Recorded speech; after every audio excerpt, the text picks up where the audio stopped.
bien donc, nous sommes ici maintenant réunis pour parler du budget et je tiens à souligner d'entrée le sérieux, la rigueur de la gestion de la région Bretagne. D'ailleurs, rigueur et sérieux qui est reconnu en Bretagne bien sûr, mais bien au-delà.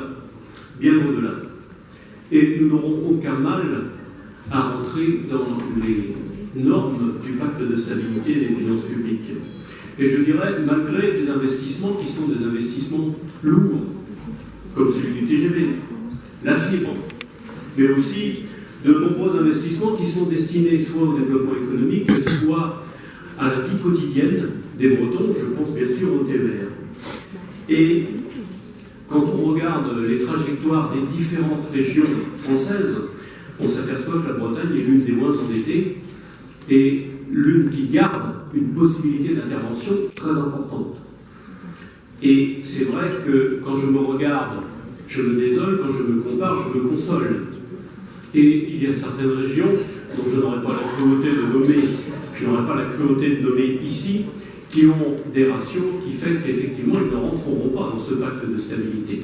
Donc je donne évidemment quitus quelque part, non seulement à vous, Monsieur Perrin, mais aussi à tous ceux qui, avant vous, ont réussi à tenir les budgets et les finances de la région Bretagne.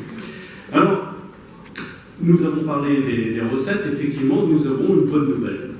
Celle de la TVA, impôt dynamique, sortie de l'enveloppe normée, et ce que nous avons défendu au Parlement, et je me souviens de notre collègue Ferrand qui était là aussi.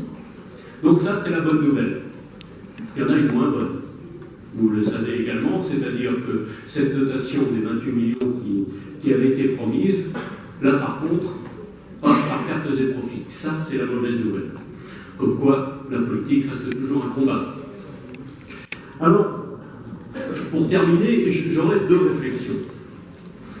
La première, c'est que je constate que ce budget permet de mettre en place la politique pour laquelle nous avons été élus.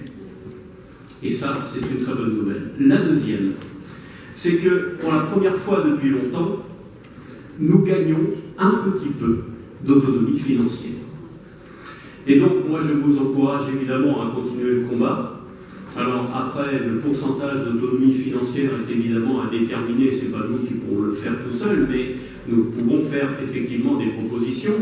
Et pour moi, le plancher est celui de 30%, celui qui était inscrit lors de la création des régions dans la loi de fer.